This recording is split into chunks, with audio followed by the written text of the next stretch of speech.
डंडौत बंदन कबार सर्व कला समरथ, डोलन ते राखो प्रभु नानक देकर हाथ। सत्कार योग सत्संग योग, वाहिगुरु जी का खालसा वाहिगुरु जी की फतेह। आज एक शब्द पर विचार साझे करेंगे जो कबीर दास जी की रचना है। श्री गुरु ग्रंथ साहब जी में 1253 अंग पर ये शोभायमान है। सारंग राग में ये शब्द है कबीर दास जी का। इसमें कबीर दास जी सलाह दे रहे हैं कि परमात्मा सबसे बड़ा सहायक है। परमात्मा से बड़ा कोई जीव का सहायक नहीं हो सकता। सर्वश्रेष्ठ सहायक, सर्वशक्तिमान सहायक केवल परमात्मा हैं। दूसरे जो सहायता करते हैं वे आर्जी हैं, टेम्पररी हैं, अस्थाई हैं। इन पर विश्वास करना ठीक नहीं। ये कुछ समय के लिए हमारे साथ रहते हैं, फिर इनसे वियोग हो जाता है, इनसे छूट जाते हैं। लेकिन परमात्मा सदैव ही अंग संग रहता है। इसीलिए परमात्मा को ही सबसे बड़ा सहायक माना जाना श्रेष्ठ है। ये जो मायावी वस्तुएं हैं और जो सगे संबंधी हैं, भवन आदि, धन आदि है, इन पर विश्वास करना ठीक नहीं। इनका उपयोग परमात्मा की भक्ति के लिए करना ही श्रेष्ठ है। और इस जीवन में भक्तजनों के साथ रहकर, उनके संयोग में रहकर, उनके उपदेश प्राप्त कर जीवन सफल बनाया जा सकता है। क्योंकि जीवन अस्थाई है। ये प्राण पखेरु है। पंछी जिस प्रकार डाल से कब उड़ जाएगा ये निश्चित नहीं, इसी प्रकार मनुष्य भी किसी संसार से प्रयाण कर देगा, इसका कोई निश्चित समय नहीं। इसीलिए परमात्मा को ही सर्वश्रेष्ठ जानकर उसके सानिध्य में रहने की कोशिश की जानी चाहिए। ऐसा इन 6 पंक्तियों में कबीर दास जी ने सलाह दी है।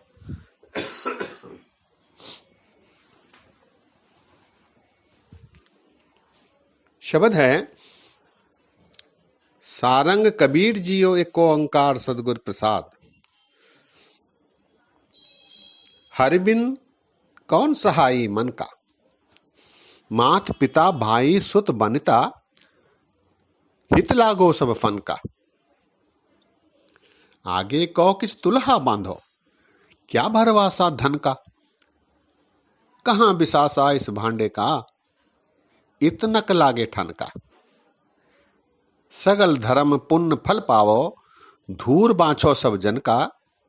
कहे कबीर सुनो रे संतो, एह मन उड़न पंखेरु बन का। कहे कबीर सुनो रे संतो, एह मन उड़न पखेरु बन का। कबीरदास जी सलाह देते हैं, हरि बिन कौन सहाई मन का।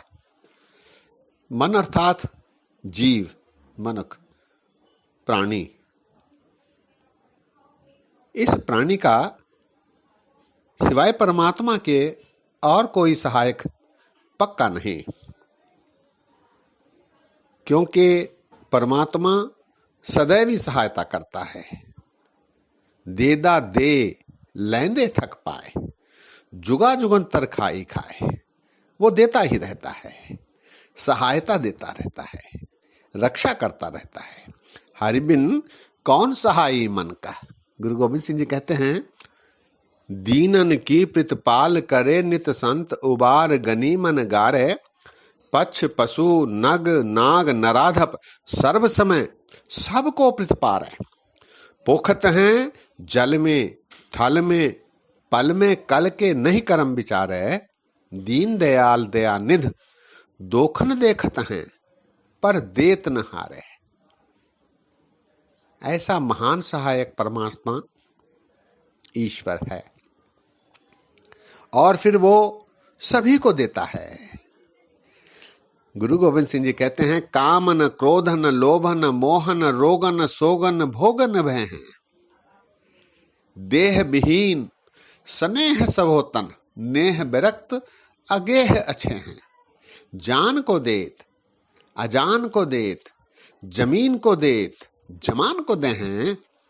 काहे को डोलत हैं, तुम्हारी सुध सुंदर श्री पद्मा पतले हैं।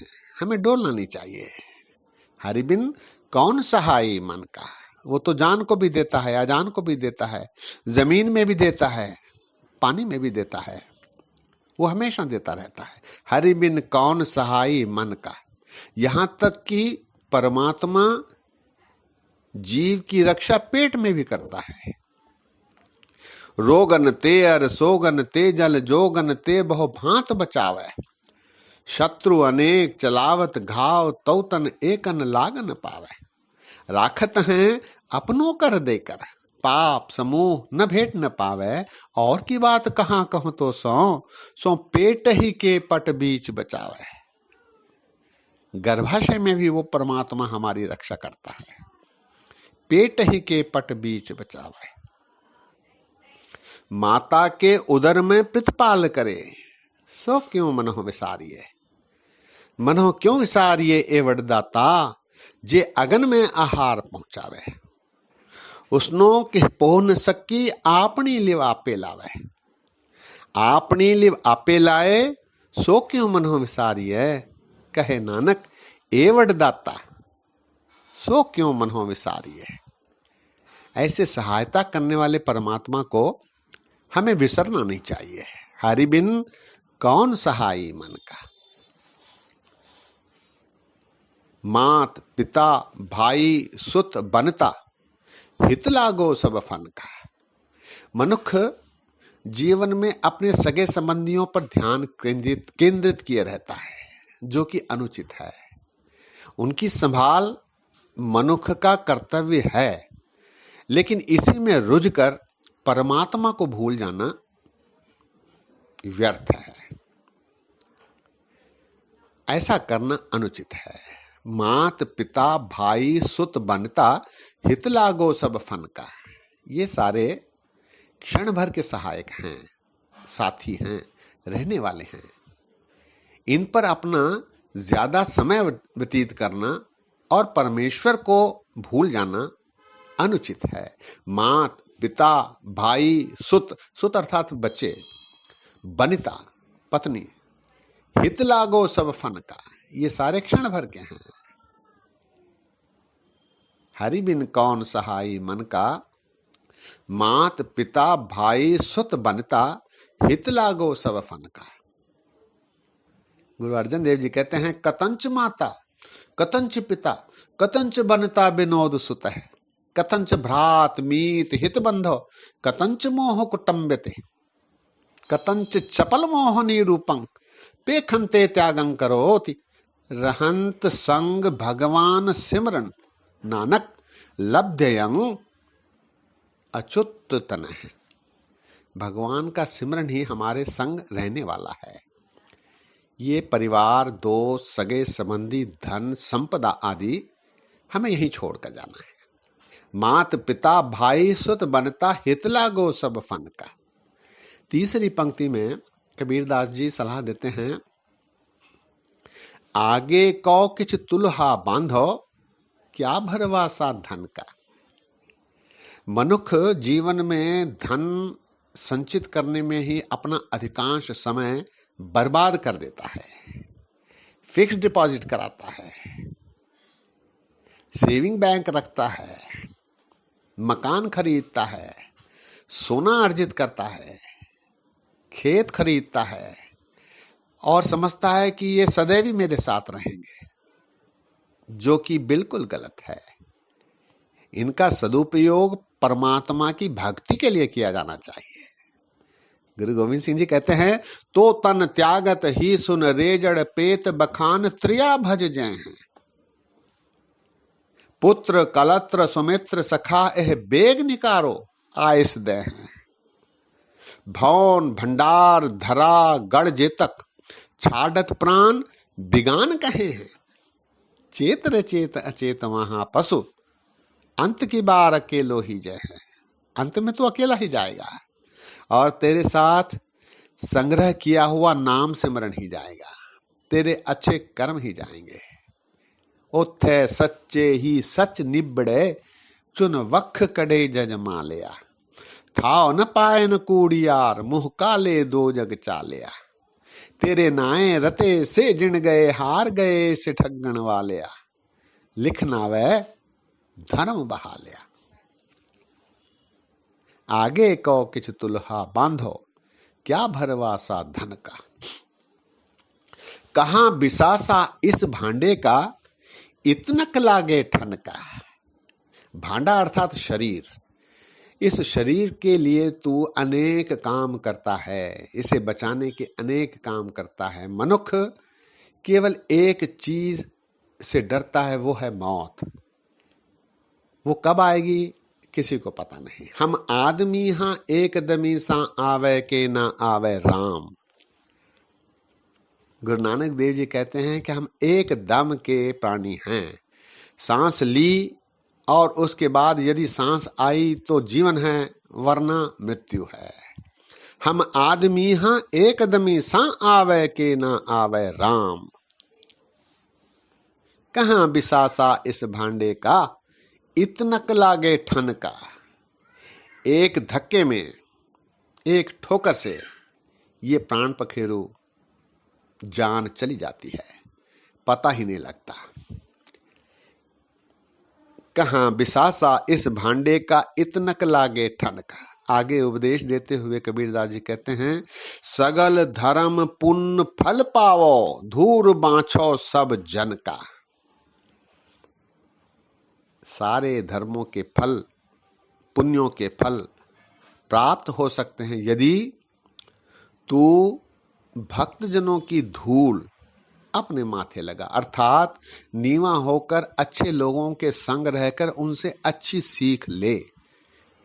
सगल धर्म पुण्य फल पावो, सब फलों की प्राप्ति हो सकती है यदि प्रभु भक्तों के साथ, सज्जनों के साथ रहकर उनसे ज्ञान ले, उनसे सीख ले। उनकी रीस मत कर, उनसे सीख ले। सगल धर्म पुण्य फल पावो धूर बांछो सब जन का। धूर उनके चरणों की धूल ले, अर्थात नीवा हो, सीख। सगल धर्म पुण्य फल पावो धूर बांछो सब मन का। धूर बांछो सब जन का। अंतिम पंक्ति में कबीरदास जी कहते हैं, कहे कबीर सुनो रे संतो एह मन उड़न पखेरु बन का। प्राणों को, जान को प्राण पखेरु कहा गया है, पंछी कहा गया है। पंछी किसी डाल पर कब तक बैठेगा इसका कोई निश्चित नहीं। इसी तरह मनुष्य के प्राण भी हैं जो क्या कब निकल जाएंगे, कैसे निकल जाएंगे, इसका किसी को ज्ञान नहीं, इसका कोई समय निश्चित नहीं। इसीलिए समय गवाए बगैर प्रभु भक्ति करते रहना चाहिए। प्रभु भक्ति के लिए अधिक से अधिक समय निकालना चाहिए। प्रभु के द्वारा समाज के लिए निर्दिष्ट निश्चित किए गए नियमों का पालन करते हुए जीवन यापन करना चाहिए। जैसे जल में कमल अलेप की तरह माया से बचकर प्रभु भक्ति की ओर अग्रसर होना चाहिए। कहे कबीर सुनो रे संतो एह मन उड़न पखेरु बन का। वन में डाल पर पंछी कब उड़ जाएगा ये निश्चित नहीं। इसलिए प्रभु भक्ति में यथाशीघ्र जुट जाना चाहिए। आइए शब्द एक बार फिर पढ़ते हैं। हरिबिन कौन सहाई मन का, मात पिता भाई सुत बनता, हित लागो सब फन का। आगे को किछ तुलहा बांधो क्या भरवासा धन का। कहां बिसासा इस भांडे का इतनक लागे ठनका, सगल धर्म पुण्य फल पावो, धूर बाँछो सब जन का। कहे कबीर सुनो रे संतो, एह मन उड़न पखेरु बन का। कहे कबीर सुनो रे संतो, एह मन उड़न पखेरु बन का। सत्संगियों, वास्तविकता यह है कि प्रभु भक्ति में हमें जुटना चाहिए और प्रभु के निर्दिष्ट समाज के नियमों के अनुसार जीवन यापन करना चाहिए, जिसके लिए सहज होना आवश्यक है। सहज होने के अनेक मार्ग श्री गुरु ग्रंथ साहब जी में अनेक बार दर्शाए गए हैं। आवश्यकता केवल इतनी है कि हम उन्हें ढूंढें, उन पर चलने की कोशिश करें, ताकि हम सभी का यह लोक सुखिए परलोक सुहेले, नानक हरि प्रभ आपहि मिले वाली परिस्थिति बन सके। सत्संगियों, आज यही विश्राम है। बोलते समय गलतियां हुई हैं, दास को अनजान जानकर क्षमा बख्शो। फतेह सांझी करो। वाह गुरु जी का खालसा, वाह गुरु जी की फतेह।